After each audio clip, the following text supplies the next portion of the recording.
dear listeners, and welcome to the episode number 12 of Fans About Films. As always, I am Lasse Vogt, your creator and host, and I have a new special guest. Please introduce yourself. Hi, I've done this like 3 times now, and I'm still nervous about this kind of stuff. Hello, my name is Samantha Walker, otherwise known as Ariel Rocks 5. Oh fuck, I think my brother just fell down the stairs. My name is Samantha Walker, otherwise known as Ariel Rocks 5. I write primarily on the movie website letterboxd.com, and I have a Twitter under the same handle, too. I also have a YouTube that I tried to get started with like one video of Harvey Bakes, but that went nowhere. So yeah. That sounds great. So, dear listeners, everybody, let's just say this is gonna be live and pretty much unedited. So if any flops are in this, they are staying in for the most part. And also a fair warning, because I forgot, during all of my last episodes, we are not really a PG podcast here, so there could be swearing in this. Maybe if you see in episode number 11, there actually was something, and I've been warned about this. So, and you are warned too. So please, if there's swearing in this and you can't handle it, fair warning. Fair warning here. So, I think we can just jump right into our topic. What did you want to talk about first? Just whatever you want to talk about. I'm open for like anything that isn't like super private on my end, because that kind of stuff is, private. Yeah, of course. Don't worry. And you're speaking to one of the most open person on the internet. At least not that much, but I post a lot and say a lot of stupid stuff. But Hey, that's like literally everybody on the internet, so don't worry. Oh yeah, right. But I'm able to control myself, unless some other dudes, even some dudes who have a big amount of power, whatever. So trust me, dude, I don't have any power. The most I have is a bunch of people who just read my garbage. And it's great garbage. Dear listeners, please check out that Twitter account. It is amazing. It's so much fun reading it. Thank you very much. I try my best to bring up as much content as I can daily. So if you want to follow me, be fair warning, there's a lot of bitching about movies and horrible puns I make. Like terrible Microsoft Paint celebrity photos. And maybe I'll send some over to you to put up right now. Would you mind doing that, or like? Yeah, I will of course put the link under the video to your Twitter handle, so everybody can see it after that. But right now it's not going live on the air. I still have to edit something. So edit like one of my a few of my photos I could send over to you for like Ed Helms Deep or yeah, you can. Or my personal favorite, Brian the Llama. Totally, you can do it. I will figure out to throw them in there. Cool. Yeah, okay. Those are two of my favorites. But yeah, that's what I do mostly, because I'm just whatever. Sorry. We are just all very mature, right? Yeah, very. So, you watched a movie a few days ago, if I remember correctly. Yeah, it's a kind of obscure movie. Maybe you heard of it. I think it's part of this like little thing called the Marvel Cinematic Universe. I think it's slightly growing an audience, but I could be wrong. Really? Because that actually kind of sounds like to me a huge rip-off of the of that Dark Universe. The Dark Universe, wasn't that the thing with like the Tom Cruise Mummy movie that I unironically paid money twice to see in theaters? Yeah, it was a huge hit, right? Oh, yeah, definitely. It was such a huge hit. When I went there the second time, literally nobody was there except me for my father and a few other people. Oh, my God. And it was one of the bigger theaters, so it was, like, barren. Wow. What did you think of that one? I mean, you went... I actually kind of liked it, but I'm trash, and I enjoy, like, most things, fair enough. All right. Yeah, but the movie I saw, I think most people have seen this movie, was the latest Thor movie, Thor Ragnarok. Yeah. And I take it you've seen it too, or? I did. I did a few days ago, yeah. Oh, nice. I really liked it, and it seems to be the common consensus with a lot of people. I think the difference is that I like Thor a lot, like, as a character, and I've always liked the Thor movies, and so it's weird for me to see, like, so many people, like, saying, oh, yeah, Thor's cool, too, and I'm like, I liked him before all of you, like, that kind of scenario. Yeah. You first. So I guess you are into the comics in a way. No, I'm actually not. I've tried to get into the comics for like a long time. For the ones I'm into right now, I got a vintage collection of the old Jack Kirby Fantastic Four comics for my birthday a few months ago. It's like the first 50 or so issues, and I read through that. But for the most part, I'm not that big of a comic person. I've just always liked. I've been following this franchise since I was like at least like 10, maybe. Yeah. And so it's been interesting to see it evolve to this like ginormous like Mount Everest sized monster we see before us now. Yeah. But I think what was interesting here is that this was not directed by someone who's handled like a blockbuster like this, especially with this caliber. And I still don't know how to pronounce his name correctly. Is it Taika Waititi or? I think you pronounce it correctly. Yeah. Okay, yeah. Who did a few underground movies in New Zealand, which I think people have heard of. A lot of people know about What We Do in the Shadows and Hunter for the Bullet People. And there's also his other two movies, Boy and Eagle vs. Shark, which I think was his first movie. Yeah, I think so too. And so it's interesting to me. It's like when I first heard about him directing this movie, I was like, because it's a weird choice. But after watching the movie, I think I can see why they got him, because he's a very clear, visionary director in some of his other instances. And it really shines through with like what happens when you give that kind of director like enough money to make like whatever he wants, basically. Yeah. And what I thought was interesting is that it definitely feels like a movie where the director just had set up like a premise, set up like a scenario, and just let the rest of the crew just run wild with it, which is like something kind of I felt it was kind of missing from at least last year with Marvel movies, where they just kind of felt like sterile, same by same stuff. This one you could tell like there's a bit more energy to it, if that makes sense. Yeah, totally. Yeah, okay.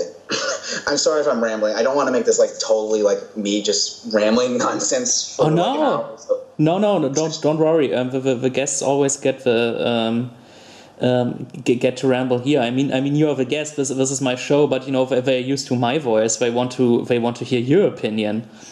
I guess. But I also thought it was cool how interesting the color palette was, because it's a very distinct type of color that they use that's different from like other movies in the MCU. Like take Guardians of the Galaxy Volume 2, for example. That was very like retro 70s kind of color and sci-fi. This reminded me a lot of like vintage like video game covers from the 80s kind of sci-fi. That was totally the intent, I'm sure. Yeah.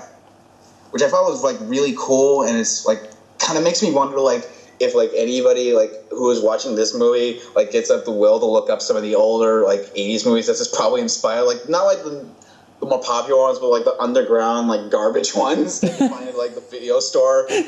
Yeah, it looks kind of, the look is kind of like I don't know, it looks like one of those foreign rip-offs of exactly. of certain big American blockbuster movies. I totally dug that.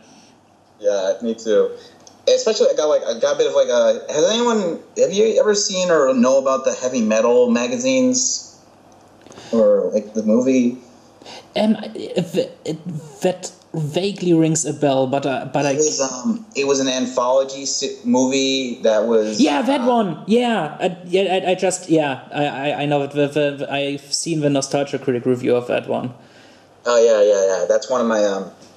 That was one of the things it was kind of reminding me of, especially like the last segment of that movie was a basically silent like retro apocalypse story involving a woman like on a quest to slay a dragon, I think. which was really cool. Yeah, I remember and I that. kind of like got that kind of similar vibe in terms of the aesthetic of the planet that Thor lands on. It's kind of similar to that, which I thought was really neat. Yeah, also in the way that pretty much anything could happen. Yeah, exactly. I also kind of got vibes of the. I'm not sure if like any of the listeners or even you have heard of or seen the show Earth's Mightiest Heroes, the Avengers cartoon from I think 2010, roughly. Might be that I've seen like clips of it or anything, but I don't think it's quite that popular over here.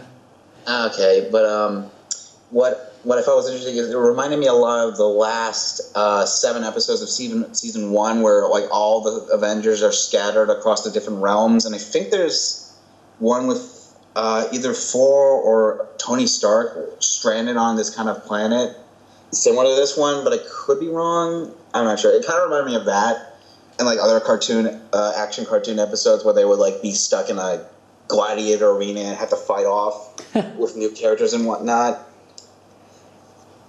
Yeah, that's what. Yeah, you're totally right about that. I liked the movie a lot, and the rest of the audience seemed to enjoy it too. It was a quite full house. It's the first 2 Thor movies are not really some of my favorite Marvel movies. You know, I liked the first one, but it's kind of like it was like, you know, Marvel pretty much knew that this character would be difficult to adapt, you know, on screen, because he's one of the more outlandish ones, because he's kind of like a literal god, and so they're like, what are we going to do? And so they took his powers away and sent him to Earth, and it's this fish out of water comedy in a way, but also they were smart that they got Kenneth Branagh to direct that one, to give the scenes in Asgard like this Shakespearean kind of grandeur. Yeah, and what I think is interesting about the fish out of water scenario in that movie and how it contrasts from this one is that they both kind of revolve around him learning to grips with his power. Because in the first movie, it's him being stripped of it because of being irresponsible with what he can do, with the act of like seeking out war and whatnot. And here it's a contrast of him witnessing, like feeling that responsibility weigh on his shoulders, but having no power in order to stop it. Yeah, which is interesting. Yeah, totally. And then you get the second one, which is just like this like bizarre, fucking fantasy mixed with sci-fi, mixed with like some bastardized like Star Trek episode. I barely remember the second one. What even happened in that movie? I can't even remember. There was a lot of stupid comedy on Earth. There was like this dark elf guy. Wasn't there a scene where like the old guy was like running around Stonehenge with like the cameras or something? Yeah, he was naked. Stellan Skarsgård was naked, and I don't know why. Also, question: what is with sci-fi? What look like recent blockbusters and using Stonehenge recently? Like movie and like the new Transformers movie also used Stonehenge. Yeah, that's don't remind me of that movie. I'm sorry, I live tweeted that movie like a few weeks ago. I'm sorry. Oh damn it! That movie pissed me off to no end. I don't blame you. That was a nightmare. That was like, you know, it's like, oh, this is gonna be the shortest one. It felt like the longest one. You know how. Okay, so if you don't know about this movie, I live tweet movies, which is kind of like a riffing thing where I take screenshots and mad little jokes of it. Most commonly, they last me about 2 hours. That one took me 5 hours to finish because I had that much material to work with. Yeah, I would have done the same if I hadn't seen it in the cinema. And it was the biggest. It was the biggest auditorium in the cinema I went to, and there were like, except me, like 6 people there. Wow, that's sad. Yeah, but rightfully so, you know, because finally the audience caught up with the fact that movie was like, watching that movie, you know, it's not like any of those movies were like great, but you know, the first one is kind of fun, the second one is god awful, the third one is barely tolerable in the last act. The fourth one I actually like the most now because it's just batshit insane. And it just doesn't give a shit about logic. And so I'm like, all right, I'm on board with you. Because how can you get mad at a movie where a robot drops from the sky onto the ground while falling, lets everything around him explode, landing on it and riding the explosion further down, surfing on a ball of fire. I'm like, how can you get mad at that? I can't. I really don't know, mostly because I kind of have been traumatized by those movies, because leading up to the last night, I had to live tweet literally all of them. So I spent literal days watching each of those movies. So I practically know them like the back of my hand. Oh, no. And they're also permanently ingrained into my mind. So yeah, but the fifth movie, it's like that movie was disgusted by itself.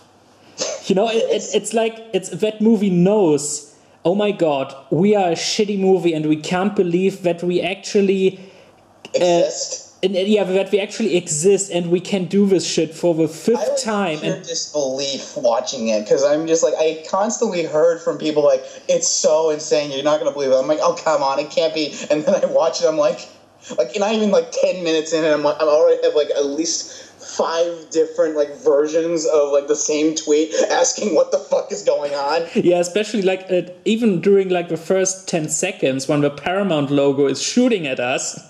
It's like that fucking Guy Ritchie King Arthur movie all of a sudden. Yeah, and actually that opening 7 minutes with King Arthur, that was better than anything than King Arthur Legend of the Sword. Oh god. Because that movie sucked. But that movie was bad in a more creative way than Transformers 5. Yeah, Guy Ritchie's King Arthur was bad in a more original, kind of baffling way. Transformers 5 was bad in a very tiring, angry way, where you're because in King Arthur you can feel the misguided ambition. You can feel like they're trying to do something different. It's Guy Ritchie is directing Lord of the Rings on crack. But in Transformers 5, it's like Michael Bay hates this franchise by now, and everybody else does, but they're still paying it, and that's the only reason why we're making it. And I described that movie in my review of it on Letterboxd as the almighty hate fuck, and I think that's probably the most accurate depiction of that. Yeah, it is. But anyway, back to 4. Enough this. It totally is. Oh man, it was so insufferable. The only enjoyable thing was the King Arthur opening with the weird tone shifts with Drunken Merlin, played by a guy who played by Stanley Tucci, who played another role in the fourth one, and he is the first Wiccan, and also it goes all back to Mozart and to all listeners who haven't seen it, you think we're making this up, but this is real things that happen. Yeah, it's when I watched the credits, I got extra mad because not only were there 6 editors for this piece of fuck, but 4 screenwriters, and one of them was Akiva, I ruin everything I touch Goldsman. Fun facts too, I looked it up online. Apparently there's been uncredited story and screenplay rights by Steven Spielberg too. What? No. I'm not joking. I think this is I'm not sure if this is an official thing that happened, but apparently Spielberg had his hand in the story, and for some reason the collective mindset of Michael Bay, Akiva Goldsmith, and Steven Spielberg collectively making this suddenly explains the unholy mess we see before us for me. Yeah, because Steven Spielberg has always been, right from the beginning, an executive producer on this franchise. Yeah. And you can feel his influence in the first movie in certain scenes. That's why I like some of those stuff, especially when the Autobots come to Earth for the first time and Bumblebee reveals himself and sends the light. So you can feel that. But in the later movies, I think he barely had anything to do with it. And now hearing that he apparently has some credited story material in this, it kind of makes sense considering the kid stuff, with the few boys and then the girl, and then she just disappears out of the movie until the end. So I'm maybe that was one of his contributions, the idea of a kid with a robot, because that's kind of up his wheelhouse. Did you say it's up his wheelhouse? That's a terrible joke. No, sorry, I totally made that on accident. Oh my god. up his alley, I think I was supposed to say, but up his wheel. Oh my god, this is actually kind of genius and terrible. Jesus Christ! I'm so sorry. I've made far worse puns, honestly. Puns are always bad, but they have to be glorious to work. You know, you have to laugh because they are so bad. I mean, yeah, exactly. Oh man, yeah, but that movie was total like. I was I think what part was it? But that was like. I think it was like in one of the scenes where the butler C-3PO rip-off robot, who I hated more than anyone else in this freaking franchise, when he was like, I don't know, maybe like in the car chase, like, move bitch, get out of the way, or... Oh yeah, that scene, or like, my god. You're on my shit list now, or something. I was about to stand up in the cinema and screaming, fuck you, at the screen. For me, the thing that broke me was the reveal that a pocket watch transformer killed Hitler. That actually made me laugh for some reason, and I was like, why aren't you making a movie about this? You know, like if the Inglourious Bastards Transformers, because they are right now it's like, oh, whatever we make up, we are putting into this movie, even though it makes no sense in context with the other movies, because apparently the Autobots have been on Earth since ever, but it's established in the first one that they weren't always there, you know, that they just it's kind of like the case of the Friday the 13th movies, just constantly pushing back Jason's age, so that way they can retcon the amount of time gaps there is. Because if you like follow basic math, the fifth movie takes place in like our time. Yeah. At least like 30 years pass in the span of those movies. But they somehow still keep taking place in like the 80s. Yeah, it's actually I also make like German language video reviews to all the movies I saw in the cinema, and on that my review is like, I don't know, 30 minutes long, and after 9 minutes, as soon as I get to the British butler robot, that was my first time I actually had a rage quit, because I'm like he's coming to my mind, and you can see it on screen, and I'm about to explode, and then I stand up and leave the frame, and you can hear me in the background slamming the hand at my wardrobe for a few times, and then you hear me cursing for a few seconds, and then I go back and continue to review the movie on screen, because I just had to let some steam out. It was that thing annoyed me like no. He was even like it was not like, you know, they did like racist stereotypes like with skits at Mudflap in the second movie, but this one was kind of worse because they are also wasting a pretty dignified British actor, Jim Carter, to do the voice, but they are wasting all dignified actors, you know. They have Anthony Hopkins like flip a guy off while riding like a Ferrari or something.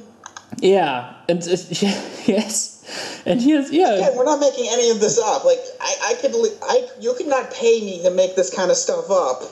What was one? Yeah, and it's about Merlin's death, and I was and I also on Facebook I kind of say just my quick thoughts with a photo and a poster to the movies I saw on screen. You can actually see my reaction photo in my Twitter.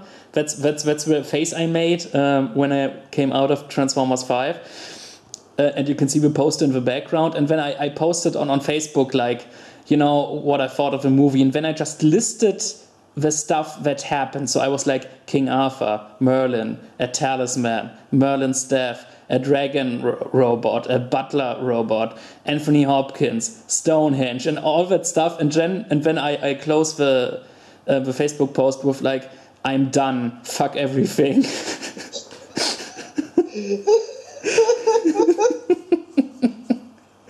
Because I know that feeling. Yeah, because I just was so done. It's like And speaking of Guy Ritchie, there was kind of like a Guy Ritchie introduction montage sequence when they leave the Transformers, like the Decepticons. Oh yeah, like it's like suddenly turns into fucking Suicide Squad for some reason. Yeah, it was like a mixture of Suicide Squad and like a Guy Ritchie movie, and I'm like, what are you doing now? And then one of the Decepticons says like to one of the human guards, like, hey, greetings to your wife, and he just flips him off. I was like, what the hell? Imagine, okay, audience, imagine that, but someone having to watch like a series of things like that for 5 hours, and that was my live tweet. Oh yeah. In fact, I think I summed up the entire like experience of watching that with this one tweet that I'm gonna quickly look up. Keep talking, I'm gonna find it. So here it is, found it. This is my review, and what it was like. It's so long, and so much of it makes literally no sense. I'm sweating like mad. I'm hungry. I want ice cream. Fuck. That is Transformers 5 in a nutshell. Yeah, it is. And thank God it kind of underperformed. You know, it still made like $600 million, but it's a disappointment in the grand scheme of things. So I'm like, all right, thank Christ. And next they're trying to make a Bumblebee spin-off movie by the director of Kubo and the Two Strings. And that actually sounds fairly interesting to me now. Yeah, it's weird, too. Like, I forget if there was, like, some kind of connection between him and Hasbro or something. I think there might have been something, but I'm not sure. But that sounds actually kind of interesting. Yeah, could work, you know. But it's like... And I also kind of hate trashing movies like that because you can see the money on screen, you know, can see like they spend a lot. This had to be hard, you know, to make. Like with the explosions, the CGI that still looks good, all that stuff, you know, to plan everything, to license everything. This is expensive and great filmmaking. You know, it's not like it's a poorly made film, you know, you can see everything, you know, the action is kind of like... It's just that the script is batshit insane. Yeah, and it's no sense. And you can feel like that the main people behind it don't care. But you're like, but everybody else, you know, the animators, the special effects artists, you know, the extras, the coordinators on set, you know, and also, you know, they got paid for their job, so I'm like, good for them. But when the main people don't care, and you can feel it in every frame, it's so weird. How can a movie look so grand and expensive and yet feel so incredibly cold and hollow? That's Michael Bay for you, I guess. Yeah, but Michael Bay has made good movies and has made... Yeah, that's the thing, like, too. I'm not a Michael Bay hater. I'm just baffled at this existence. Like, it's like, you know, maybe he was like, all right, I'm getting a huge paycheck for this, and after this I will fund another dream project of mine, you know, because it was like, you know, he made Pain and Gain for very little money because that was something he truly wanted to do, and you can see it. I thought Pain and Gain was a very entertaining movie. I do too. It's one of my favorites. Oh yeah, when I had seen it that year, because I had to watch it later because it didn't come to any cinemas near me. It probably would have landed in my top 10 somewhere. And then I watched it on DVD, and I was like, wow, this movie is very entertaining. And of course, the newspaper critics, even like here in Germany, you know, they kind of shit all over it, and I was like, oh, you know, whatever. That's kind of the thing. I think none of Michael Bay's movies are like certified fresh on Rotten Tomatoes. Even like the ones that are considered to be good, even critics didn't like them. Be it like the first Bad Boys or like The Rock or The Island. I think all of them are in the Rotten department, which you can kind of understand, you know. But it's like, but he's made objectively actually some solid movies. I would even put like the first Transformers in there to some extent, even though I don't like it as much as I used to when I was 16. Now I see a lot more problems, especially compared to like 2 and 3. And 4 was like, you know, it's so crazy. I'm letting it go. And I also liked a lot of those Autobots, and in this one they barely get any screen time, like the Samurai one, the British Bender one, Because it's the same. It's Ralph Macchio. John DiMaggio. Yeah. John DiMaggio voices that green British guy. He does like a Jason Statham impression, and that was kind of fun. But the rest, it's like whatever. Even Mark Wahlberg, you can see in certain shots like he's kind of angry to be in this movie again. Yeah. And what was up? And that was my tangent on Transformers 5 after a conversation on 4 for some reason. Yeah, amazing. We talked a little bit about 4, so that's because this is people. Just a fair warning, even though I should have mentioned this in the beginning. Do you remember in episode number 11 when me and Rachel were going off on a lot of tangents? This is nothing but that. So. Prepare yourself. This is going to be all ramble by fans of stupid movies. Yeah, exactly. So, but I think we can let Transformers go because I could talk about that one for like 5 hours and it's just not worth it. Is there anything else you want to bring to the table about like Thor or something? Or if not, I have a theory, and I want to see if like anyone else was thinking this. I think the Grand Master is just Jeff Goldblum. You mean Jeff? Now, hear me out on this. Notice how we never know his real name. Yeah. He just goes by the Grand Master. And think about like Jeff Goldblum's personality in general. And imagine what he would do if he actually had the ability to have this much money and build this kind of empire. That sounds very reasonable. But that sounds like, maybe like Jeff Goldblum was like in the Marvel universe was just like beamed up in the sky and then landed there. Who knows? But what and like time travel because he kind of like created that planet, I think, in a way. Well, I think there's an offhanded line about how time works differently there. Yeah. He was so... But yeah, that's my theory. I seriously believe that because I don't think anyone else could make this kind of place except for him. Yeah, and he stole the movie. I mean, he was just like everybody on the cast had the time of their lives, but he had the time of all the lives.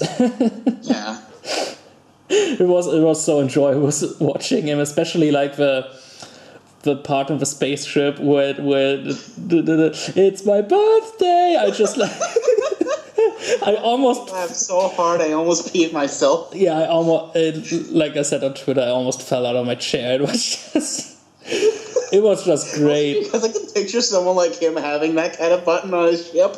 Yeah, that's something like, maybe like a more dickish Tony Stark would have done in a way. Yeah. That was great. Yeah, and you mentioned something earlier when they announced Taika Waititi as the director. I really was taken aback, and I was like, really? Because it's a movie called Ragnarok, and anybody knowing anything about like Norse mythology should know what that means. And I'm like, and you are hiring the director of What We Do in the Shadows for this? Because What We Do in the Shadows was also a movie I liked a lot, and I'm like, What exactly is he maybe like trying to branch out? Who knows? And I didn't know what to expect by this. Also, like when he hired Mark Mothersbaugh for the score, I was like, oh, now I seriously don't know what is going on. And then I'm like reading the reviews and watching some of the trailers, and they're still not selling it as a comedy, but when the review's calling it that, so I'm like, all right, so I'm going into this expecting comedy, and that's what it was. And I think it was a little uneven every now and then, because you have like slapstick stuff mixed in with massacred soldiers in Asgard and all that stuff, and I'm like, it's kind of, other Marvel movies did that stuff kind of better, how they kind of like in Guardians of the Galaxy. I think putting this in the first Guardians of the Galaxy, putting this very dark and serious villain next to the Guardians worked very well, and I thought he was actually one of the funniest characters because of it, because he was just so serious and humorless. But in this, everybody is kind of cheeky and and funny, and for the most part it works, but sometimes I'm like, now I would actually prefer a little bit more serious here, especially like in spoilers, everybody, in the end where like Asgard blows up and they're still making jokes about, and I'm like, this is a little too much now. Maybe tone it down, especially since it's the director who's voicing that particular character. That was a little bit too much, but I let it go. It actually has a very unique personality, this whole movie, and you can see the vision, because the second Thor movie really has no vision. They got the director of a couple of episodes of Game of Thrones because it's a fantasy movie, and they're like, all right, do this, do that. So you can feel the studio control all over that one, and you don't have a distinct personality in that. So it was very refreshing to see some other Marvel movies during that. That's one of the reasons I like the third Iron Man, because that's clearly a Shane Black movie, and that's what I'm seeing it as, and not that really like, this is part of the Marvel Cinematic Universe. This is much more like one of his movies that just happens to have Iron Man in it, and I was totally cool with that. A lot of people weren't, but that's one of the reasons I like that one. Me too. Which I think would make watching this one interesting, because I watched this knowing this guy's work, and I watched this with my father, who has seen none of his movies, and it was interesting to see the contrast between us. Because he really liked it too, but I liked it for different reasons, because I was watching it from the eyes of like, wow, this guy, like, with a big budget can really direct action well. Yeah, I was surprised by that as well. Because, like, it's very, like, controlled action. That's the big thing with, like, I think when it comes to action scenes in these movies, I think it's a bit too frantic sometimes. But here you can, like, you get a good idea of what's going on in the scene without it being cluttered. Yeah, the first action scene especially. I was like, oh, really? Wow, this is actually really good. And also, like, the arena fight, and nothing goes on for too long. They are very well crafted action set pieces. And very dynamic, like, visually. Like, you can tell who's who in the scenario. Because I remember, like, that Civil War or, like, Winter Soldier, where I just had, like, everybody was like gray looking, and I couldn't tell who was hitting who at one point.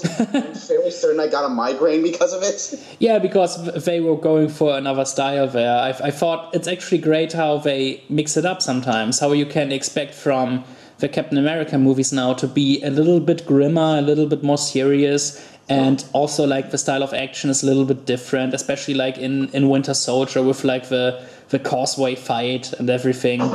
That was, I think, that was one of the most surprising Marvel movies, Winter Soldier, because I didn't like the first Captain America all that much, and so that was actually quite cool, seeing how they took, and also directed by comedy guys.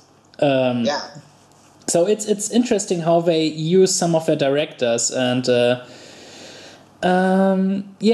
would have been nice, maybe now they would let Edgar Wright do what he wanted to do with Ant-Man, but I think a friend of mine put it best that this movie is basically like Kevin Feige saying, like, okay, look, I'm sorry I didn't let Edgar Wright make the movie you wanted. Here, please forgive us. I let this guy do whatever he wanted. Yeah, that sounds kind of reasonable. It's a shame, because Edgar Wright is he's actually one of my icons when it comes to directing. I'm a director.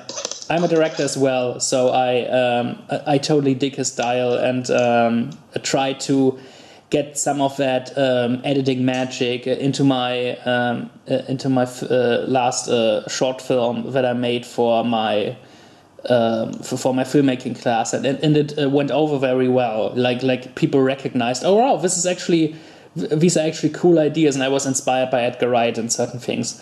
So yeah, it's great how you can try that with very little money if you just have passion and time. And he could have done, Ant-Man was one of his dream projects. He worked like 10 years on that, and then it just didn't work out. It's a shame. And but he has made another great movie this year, something he has worked on for like 20 years. So it's I'm curious to see where these movies are gonna go now. That's maybe a discussion for another time. But yeah, I was not pleasantly surprised by 4-3 because I was looking forward to it and I was like, oh, this is probably gonna be up my alley, and it was. So I had a lot of fun during it. Yeah. There is one more thing I want to talk about. This is kind of like, this is a rumor being spread around, but I'm not sure if this is like being in full talks right now. Apparently, this guy is being in talks to do the like long in development Hal Akira movie. Yeah. And I'm curious to see like how that's gonna be, because a lot of people know Akira because of the movie, the anime movie from the 80s. But what most people don't know is that the manga that it's based on is a long manga. Like, not just like long in like an ongoing series. I'm talking like it's the size of 3 phone books long. Oh. And so, like, he also said in an interview that if he was ever going to do that, because I think he's like saying like, look, I'm going to be doing this, but I legally can't say that, so I'm just going to give you a little breadcrumbs. Yeah. He's saying like he wants to stick truer to the comics than the movie, which I think is an interesting choice, and I'm curious to see how that plays out if he actually gets the chance, because compared to the last, I think, 3 directors they wanted to get for this kind of project, I think it would be perfect. Yeah, and then it will be another American manga adaptation that nobody goes to see, even though it's not that bad, like Ghost in the Shell this year. Yeah, that was something. Yeah, that was weird. Like, and I'm not acting like, oh, I thought that movie was great, but I was like, it wasn't bad. It was just, Yeah, it wasn't bad. It was just kind of existed. Yeah, but I don't understand why it bombed. Actually, I think, was it just because of a casting controversy? Because it was marketed as like all hell, and I don't quite know, and I don't remember it getting like the worst reviews. So I'm like, was it like a bomb, or was it like an underperformed bomb? I think like between that, I guess, kind of.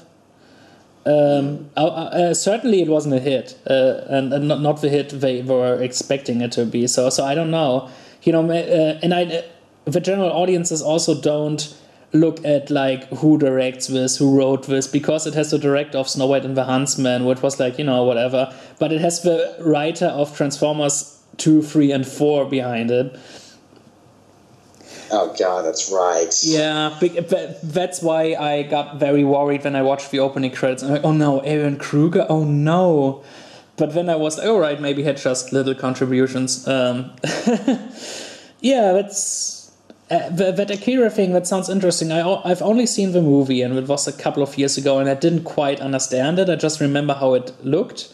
And I know it's like one of those big landmark movies, and that's one of those kinds of anime and sci-fi I'm not particularly into, because I also didn't really like the original Ghost in the Shell, because to me that movie felt like the finale to a TV series I never watched.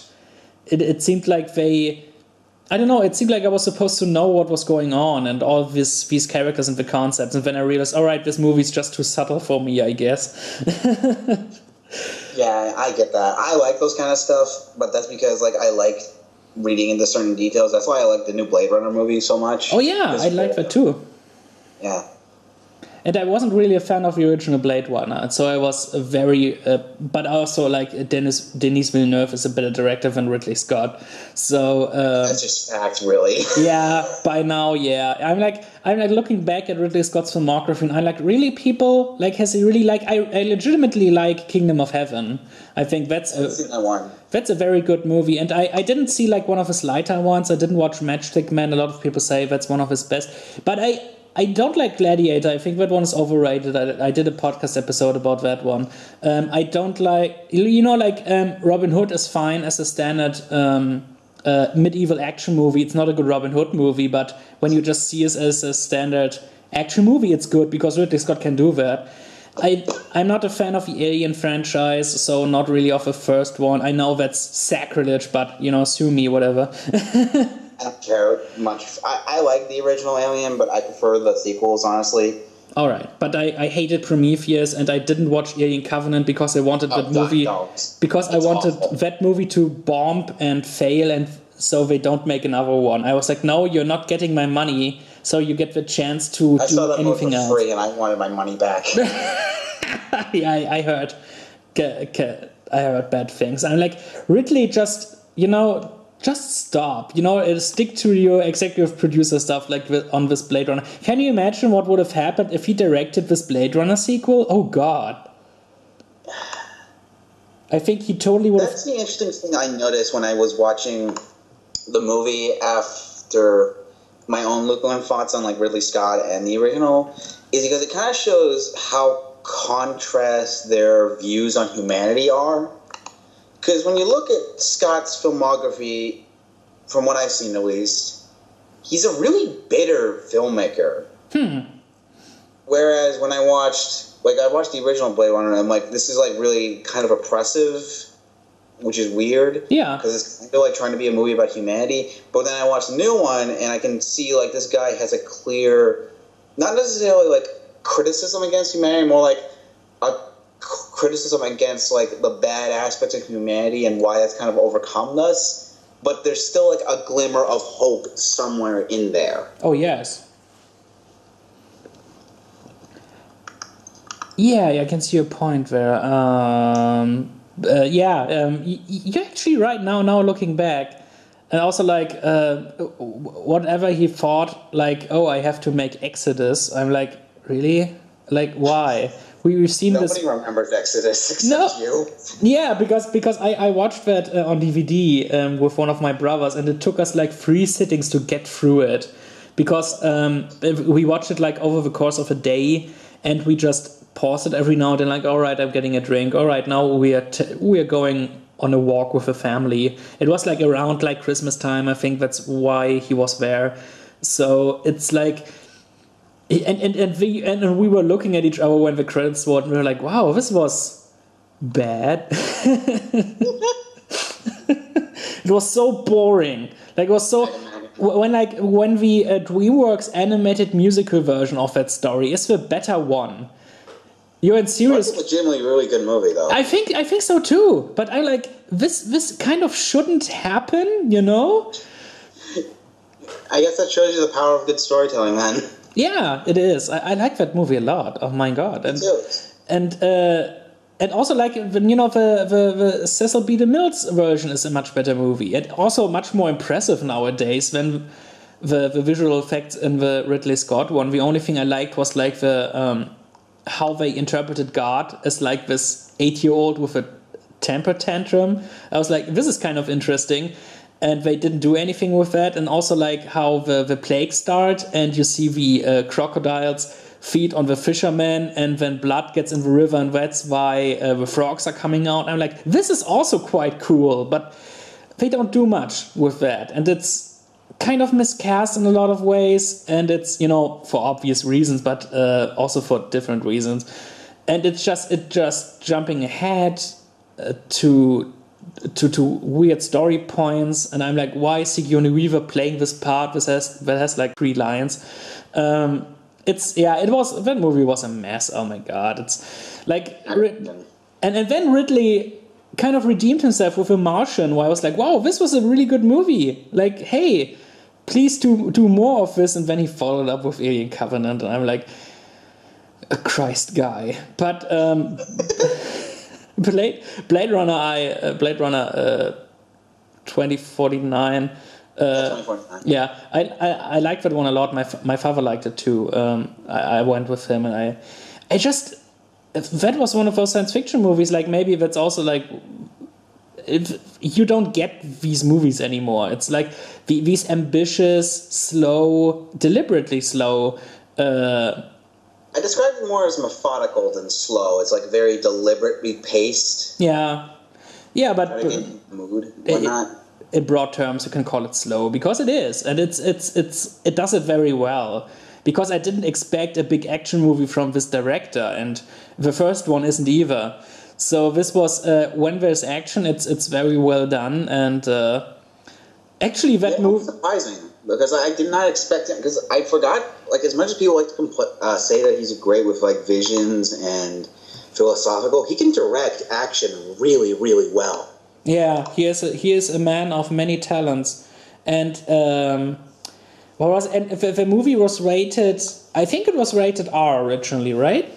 Yeah, it's R over here. In Germany, it was the German equivalent of PG-13, like 12. It was rated 12, and I'm watching this, and I'm like, really, because it's not like overly violent, but it's like it's still, you know, this is not material for kids. You know, this is quite heavy material in a lot of ways. You know, like the psychological aspect of it. You know, whatever. But there's still like bloody headshots in that, and also like violent stabbings and everything. And the total opposite happened with the Magnificent Seven remake, because that movie was rated PG-13. So I figured it would be rated 12 in Germany. So I bought it and didn't look at the cover and watched it. And after a while, I was like, "This is rated 12?" Because it's like, that movie is violent as hell. And when I looked at the box, I'm like, "Oh, it's 16. All right." So the German censors were a lot stricter there, so they didn't cut anything out. They just made the rating higher, because I figured that this kind of Western with these big Hollywood actors would also be rated like 12. This is not something like, you know, what Quentin Tarantino does with Westerns or something. But yeah, I was actually quite shocked by how brutal it was, and then I was like, all right, it's 16, so I guess that's that. Did you watch that one? I wanted to. I started watching it, but I kind of got left off because of other stuff. Okay, you should. It's very entertaining, in my opinion. I think it's a really cool kind of a throwback to those kind of gritty westerns. I like the cast. I like the action is great. You know, just pretty much. Vogt's a really good director. Oh yeah, pretty much all practical there. Very good shootouts, very good music. You know, James Horner's last score. It actually made me sad listening to it in the movie. I'm like, oh man, we will never hear any new music from him again. So that was very touching, and yeah, I like that one. It was a lot of fun, and I'm watching this and I'm like, wow, this is a great movie for my dad. And when I showed it to him, and he also liked it, I think he was also kind of taken aback by some of the violence, but in a good way. Nice. Yeah, but that was a lot of fun. Wait, let me see. Oh yeah, there's another topic I have. I actually kind of prepared that one. Were you ever in the situation where you were walking through the video store, or maybe like browsing through, I don't know, Netflix or something, or through some movies, and you watched movies because of some name on like the tech crew or something? You know, you saw like the name Roger Deakins there, or maybe like James Newton Howard, or like, I don't know. I think so. I might have. Because I remember watching a movie, because I think it has someone who did the score for it, because I really wanted to see what it would sound like. I forget what it was. Yeah, I am like that with Danny Elfman all the time. Oh yeah, me too. I love Danny Elfman. I spent like the last I like, no joke, listened to like the Mars Attacks theme like all of October. End. That's one of his great ones. Yeah. What was it? It's a very specific film. I forget what it was though. Maybe you can remember something, and then I can help you figuring it out. Do you mean like technical, as in like they directed it, or like no, like not one of the big positions, like not like directors or writers or producers, but like just someone like, you know, maybe like the cinematographer, maybe even like production designer or the composer, you know, all very important people, but they're not the people who typically are like, oh, we got to see this movie because this guy did this. Not that I know of. What about you? Yeah, I do that mostly with composers. and sometimes even with production designers. Like if a movie says like Rick Heinrichs on it, I'm like, all right, I'm sold. Or like maybe like someone like Bo Welch on the production design, and a lot of music. You know, I watch a lot of weird movies just because Danny Elfman did the score. I probably wouldn't have watched 50 Shades of Grey if it wasn't for Danny Elfman. Because I was like, all right, I have to watch that movie anyway because of my YouTube review series. And then I am seeing Danny Elfman does the music, and I'm like, oh fuck, now I definitely have to go see it. I also watched Tulip Fever because of him. That's a movie you probably... I knew it. I knew you hadn't heard of that. It's a movie that was supposed to come out like December 2015, and it was delayed until August of this year. Oh, that movie. Yeah, with an all-star cast and no advertising at all, so nobody went to go see it, and it's also really not good. But the music is good. Oh, that's good. Yeah, it's like one of Danny Elfman's more softer moments, and weirdly, the main theme sounds like Scarborough Fair. It's very interesting. I will send you one of the music cues. It's quite interesting how you can actually quite clearly hear a Scarborough Fair in those tracks. But it's cool. And also, I got to watch Danny Elfman on a concert he did in Hamburg a few months ago. He did a big concert, and it's called Hollywood in Hamburg, where some movie composers do this in this big concert hall we have in town, and it's a town that's like an hour away from me. So I got tickets, and I went there with a friend. And I surprised her when we were standing in front of the concert hall. So, and he was there, and it was like the Czech Philharmonic Orchestra, and they played some concert stuff of his, even like a new violin concert that's pretty new, and then they played suits from his Batman soundtracks, Alice in Wonderland, and also Edward Scissorhands, when he surprised us with the Simpsons theme, and then he got on stage and sung What's This? Oh my god, that's amazing. Yeah, he did it. That was great. And after that, I got to take a photo with him and got some autographs on CD booklets I brought with me. And that was just great to meet this big icon, and I told him I'm looking forward to everything you do, and he was very humbled and kind, and it was amazing. And next year it's John Powell's turn in the same concert hall, and I have tickets for that as well. Oh, nice! I love John Powell. He's one of the best. Seriously, do you know he's going to be doing the score for the Han Solo movie next year? Yeah, when I figured that out, I was like, "Oh Jesus Christ, this is heaven!" Exactly, I can't wait. This is great. It's the only reason I'm actually excited for that fucking thing. Yeah, right now, kind of, because before that I was excited because of the directors, and that's like the opposite thing of what Marvel did, because they hired Taika Waititi for Ragnarok, fully knowing what he was doing with that, right? Because they had to know his filmography. They had to know, right, this is this director, and seeing how this is full front one of his movies. I'm like, all right, he had free hand, and he told like 80% of the movie was improvised. So I'm like, all right, so he had free hand. And so I'm like, and the Star Wars guys, they hired the Lego movie and 21 Jump Street directors on the Han Solo movie. And then, after they shot a good chunk of the movie, they fired him. Not just a good chunk, like 90% of the movie. Yeah, then they fired them because they're like, "Oh, your style doesn't go with our, with our franchise." I'm like, you should have known that before. Like, how stupid are you? I'm like, all right, you have your vision, you have your plans for this franchise. That's fine. Then hire directors who won't, who do what, hire someone like Joe Johnston or Brad Ratner who do whatever you want. Yeah. Don't hire people with their own vision. That's the same mistake like DC did with Suicide Squad and Fox with Josh Trank and Fant Forstick.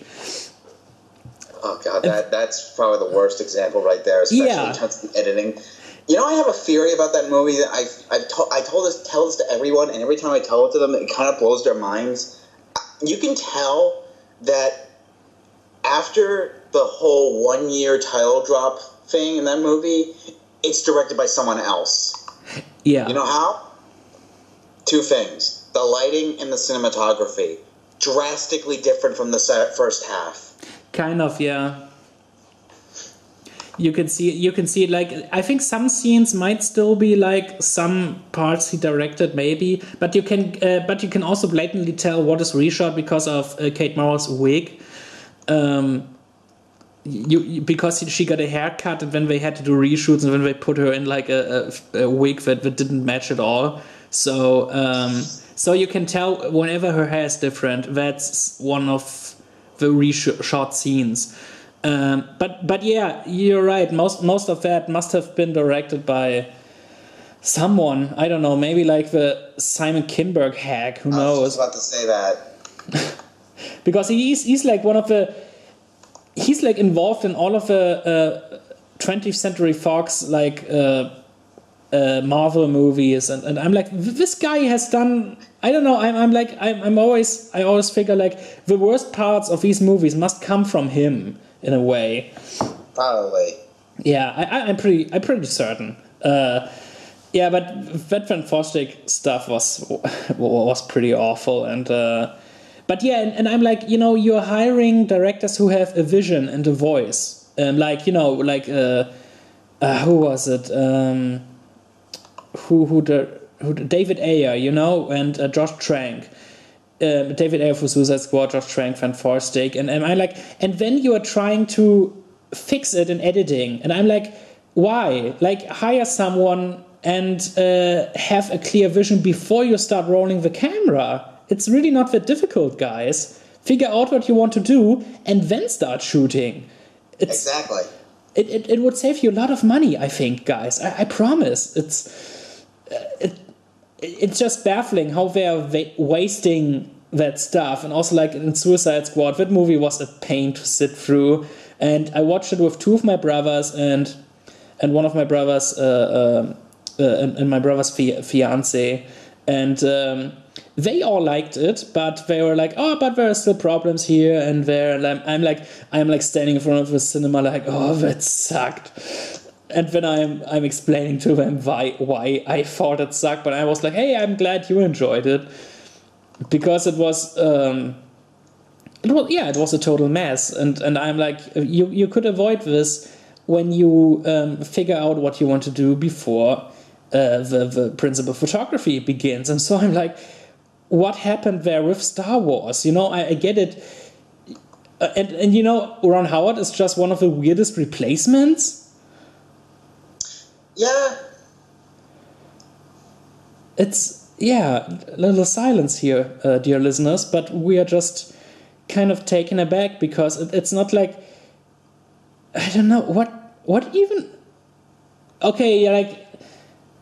Ron Howard, he has experience with some genres. You know, he directed like fantasy with Willow, and he directed, but he directed like adventure and action and all, and he directed thriller and drama. But he's kind of, I don't know. It's weird how he took over, and I don't know how the movie will end up, because I like the cast a lot. I think they had a good hand in casting that movie, and I'm very, very curious about that. I don't expect like really a good movie, but especially, you know, knowing all the behind the scenes shenanigans, I can't enjoy it as a movie really, because I'm just constantly thinking about, all right, and whose decision was this, and who did this, and maybe how went this one, and who wrote this, maybe. That's gonna be tricky, but at least I can at any point close my eyes and enjoy the soundtrack, because that one's gonna be very good, I am sure. Mm-hmm. So yeah, John Powell, he's the savior. This year I think he's doing Ferdinand, that new Blue Sky movie, and he What else? Is there anything else by him that comes out? I don't think so. Because let me look. I have his filmography here up on Letterboxd. Let me just go through most recent. Here it is, release date. It's loading. He did the music for Jason Bourne and that Joe Wright Peter Pan movie. Yeah. I don't know if anyone of you remember that thing. His Peter Pan score was my favorite score of 2015, actually. That was actually pretty good. It was amazing, and he was a replacement for Dario Marianelli. He was a fantastic composer, and I would have been interested to hear his version of the score. But I'm glad John Powell got the job, because his music saved so much about that batshit insane movie. That's a movie. That's a movie. What's that? I just remember watching it being completely confused. That's a movie I like to see, you know, as a like enjoyable train wreck. It's a like, yeah. You can also feel the passion, but it's so misguided and incredibly weird. Especially when they start singing. What was it? Like Smells Like Teen Spirit. Yeah, Smells Like Teen Spirit. I even posted on Twitter, like, you think this is a joke, but this is a real thing that happened with a link of that scene on YouTube. It happened. And it's a cool rendition, you know? I actually like that scene. The song sounds cool. But yeah, it's so weird to see in a Peter Pan movie. Like, yeah. That movie's insane. But yeah, I liked that. I didn't watch Jason Bourne, that's just not my thing. But this year, well, you have it. He's doing Ferdinand, that new animated Blue Sky thing. And anything else this year? Not particularly. Just sad. Yeah, but you know, I prefer, you know, maybe less scores but more quality.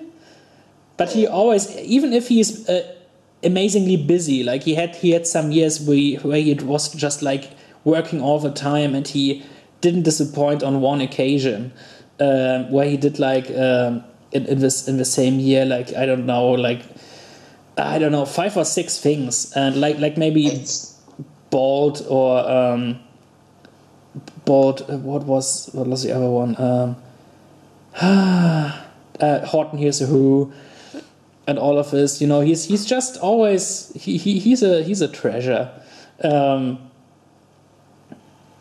I'm looking over, but I really wished they would hire like Harry Gregson Williams to do another cool fantasy score, because that's always when he's the best. Yeah, exactly. And now he does like a lot of understated drama or like modern action. I'm like, Harry Gregson Williams would have been the perfect composer for something like Warcraft. And what Ramin Djawadi did with that was good. But Harry Gregson Williams, I don't know, he would have been a little bit more like with more personality, maybe. Yeah, not really. Yeah, who knows? But speaking of film music, tomorrow I'm a guest on the what was it, on the Sideshow Sound Theater podcast, where we will talk about certain upcoming scores and some things that are already out, but I can't really talk about it right now. Maybe it's supposed to be kind of like a surprise, but so I won't talk this much about film music now, because tomorrow we will. That's pretty cool. I'm looking forward to it. That's like, you know, one of the big film music podcasts out there, and it's cool. It's cool to be there, and I hope I can also kind of like return regularly for it. It's gonna be very, very exciting. So what else do you want to talk about? We still have like, I don't know, maybe like 20 minutes. Favorite scores from this year? Just curious. Oh yeah, I actually on the topic of music. Yeah, I actually made a contemporary list, right? Like even when I hear a new score and I'm like, oh, this score is cool, because I review soundtracks for a blog. So nice. So I always like listen to it very closely and review it and everything. So I don't know if I can say like a top But I loved the Captain Underpants score by Fyodor Shapiro. Oh yeah, that was a good one. Oh, that was great. Just a great throwback. That was a really good movie, by the way. That was... I was completely alone in that cinema with my little brother who had seen it before. And I was glad I was alone because I laughed so loud. I think they would have thrown me out after like 10 minutes. I haven't laughed so hard like in years in the cinema. Not since like Puny God in Avengers. Yeah. Because I was in tears, especially like with a whoopee cushion concert and and just with the great puns they do. Also like when they are coming into school with these freaky shirts and sunglasses, like, oh yeah. That was so funny. It's just, this is how you do this kind of humor right. You know, like toilet humor and kiddie humor. That's how you do this right. You know, being so self-confident and being so innocent about it and not like awkward and weirdly in your face. It's just... That's how you did this right, and the score just fit all that stuff perfectly, especially when you have a rendition of Georg Friedrich Handel's like Hallelujah, and the choir is singing His Name is Poopy Pants. How do you top that? That score was just great. Another fantastic one was the Second Kingsman by Henry Jackman and Matthew Marchison. That score was insanely fantastic, especially the bit they didn't use in the film, which is called like Kingsman Hoedown, which features the Kingsman theme played by like 25 fiddlers and guitarists and like 18 banjo players. Ooh, it's amazing. Cool. I will send you the link to that piece later, because that score is amazing. Awesome. And maybe like. One of my favorite scores of 2017 is Ramin Djawadi's The Great Wall. Oh yeah, I remember that score. That was actually pretty decent. I just listened to it like yesterday again, because that's one that brought me through all of this year, because it was like the first score I bought of 2017, and it was great. That was an epic soundtrack, and I liked Benjamin Walford's It a lot, especially since he retweeted my review. Actually, that was cool. That's awesome. Yeah, that was very nice.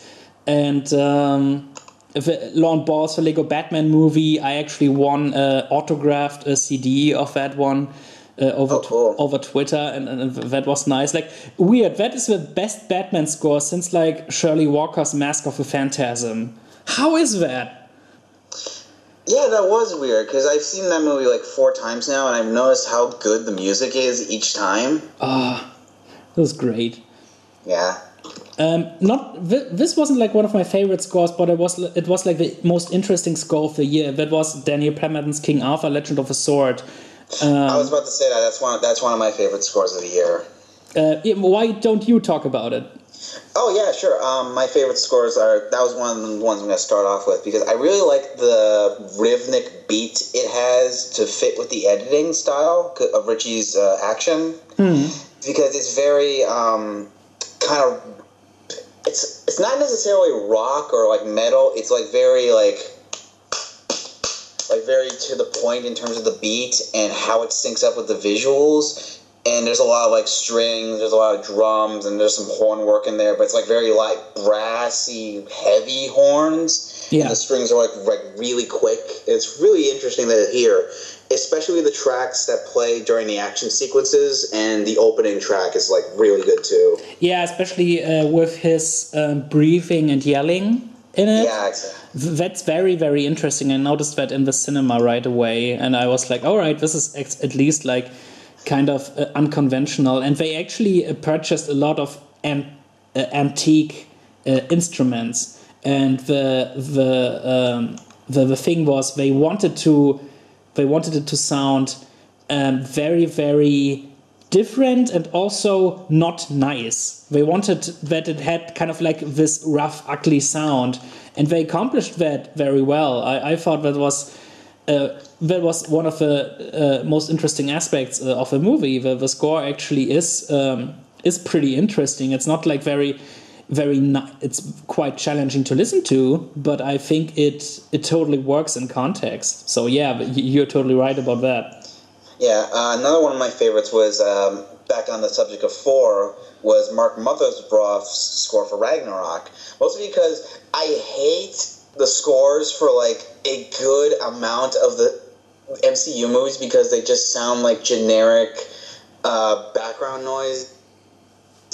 But here you can tell Mark wanted to like give this kind of movie a certain feel to fit with the techno vibe, and even though there's like a couple of moments where he does go into the more string heavy and like cinematic stuff that these movies are known for, you get like, I think Jay from Letter Media put it best, where he's kind of has that like John Carpenter kind of style synth beat to it. That's what it sounds like. Yeah, especially the tracks that play during the final space action sequence near the end, and one of the tracks that plays during the entrance to the Grandmaster's Coliseum. They sound really, really good. Yeah, they do. I am actually listening to the score right now and taking notes to review it later this week. Nice. So I'm not quite through it, but I listened to most of it, and then I took a break, and I will listen to it maybe like tomorrow for the rest of it. I always find his scores kind of challenging, and because they are kind of different, because I always kind of like them, it's like stuff like the Lego movie was very good, but it's also like he's kind of all over the map with it. He's very weird, very creative with the instrumentation and the style. And also, he's not afraid to use synthesizer in the right way, where he's like, hey, this is synthesizer. It's supposed to sound like synthesizer, It's supposed to draw attention to itself. And it's not like, something Hans Zimmer does a lot of times where he makes the synthesizer sound like the orchestra. And I'm like, why are you even using synthesizers at all, Exactly. That's kind of wasted potential. And so he embraces it. And so I found that kind of challenging and also kind of interesting, because I like a lot of the Marvel scores when you really take a close listen to them, especially the later ones are great. Stuff like Ant-Man was very fantastic. Also what Danny Elfman brought to Avengers Age of Ultron, the Spider-Man Homecoming with Michael Giacchino was one of the best scores of this year also for me. Doctor Strange was cool. So there are a lot of good scores. I totally get your point, because some of them are more generic than others. But there's a good chunk of music for these movies, and they are starting to get thematic continuity, which was one of the biggest problems of those scores. And now they are kind of getting it right, I think. Yeah. Another one of my favorites was, back on Zimmer actually, was a score for Blade Runner 2049, because I really like how unconventional it is, especially for like a very like basically like a mystery movie, because it sounds more like a horror movie. Yeah, it does. Especially that like weird like motorcycle like drifting sound that he puts in sometimes during like moments where Kay is driving the car over the city, because it really gets under your skin. It makes you feel like uncomfortable, but not in a way that like makes you like want to leave. It's more like what's gonna happen next kind of thing. Yeah, I had that vibe as well. And also like it was co-composed by Wallfish, who did two very good several horror scores this year. Oh really? Oh yeah, he did the score for It. Annabelle Creation. What was it? A Cure for Wellness, which had horror elements. But Cure for Wellness was more like in the like old fashioned gothic vibe for the most part. So the Blade Runner one I also liked it. It fit the movie very well, and I liked how loud it was at certain points. Yeah, especially like that Blom like they does sometimes with Zimmer's work. But I like how it's used in that one scene where it's a jump cut to Kay in the desert, where it's just like you get a good idea of like how big this place is just because of how it sounds. It's really cool. This is an unconventional choice for favorite scores, but mostly because I don't see many people bring it up. Jill Jung's, how you say her name, score for Ukja, the Bong, Ju Ho Bong movie, the Netflix one. Have you heard of that? Yeah, I heard about that. I didn't. I haven't seen it, and I didn't listen to the music, but I know what movie you mean. Yeah, I loved that movie's soundtrack because it's a weird mix of like hijink, like kind of a music you would hear like in a hijinks scenario, but it's also like very methodical and very what's the word I'm looking for? It's not necessarily like beautiful, but it's also like really sad too. It's a weird mix. And it's interesting to watch because it kind of fits the thematic tone of the movie, because the movie is also kind of clashing between like really like hijinks scenarios, but they're also like very, very depressing when you really look at the bigger picture. And I think the music does a good job at enforcing that vibe too. And it's one of my favorite scores of the year. I've seen the movie twice now, and I want to watch it a third time. And it's always... especially a piece that plays during a big chase scene near the middle of the movie is like one of my favorite pieces of the year. But my favorite soundtrack of this year is by far Bear McCree's score for Colossal. By far. Yeah, I didn't watch that yet. I don't think it will come to cinemas here because I think it's too weird for German audiences, who knows. But Bear McCree's work I really like, so I'm curious to see what he... How does he approach the music for that one? It's kind of like a horror movie, but it's like an inspirational horror movie.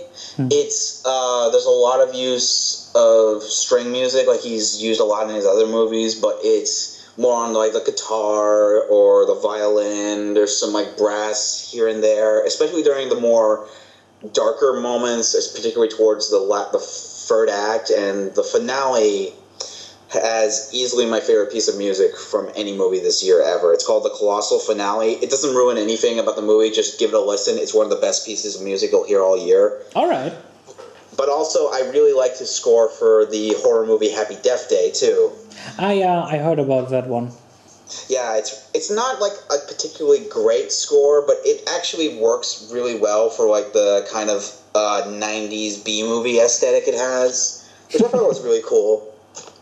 Yeah, so those kinds of throwback scores I like for the most part. Like, it's always interesting when you review certain scores that you usually, because I listen to a lot of scores like for the big blockbuster stuff, of course, and so some of my reviews tend to repeat themselves because it's like, oh, this is like, big string section, big orchestra, big choir, and everything. So it's interesting every now and then to review a different kind of score, like something. Yeah, when you review something like The Great Wall and Pirates of the Caribbean 5, and then you review something like It,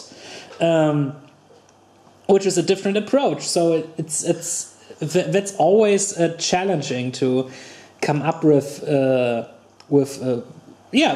stuff. And I also liked the fifth pirate score quite a bit. That was fun. Yeah, it was a good score, actually. Yeah, that was one of a few breaths of fresh air in that movie.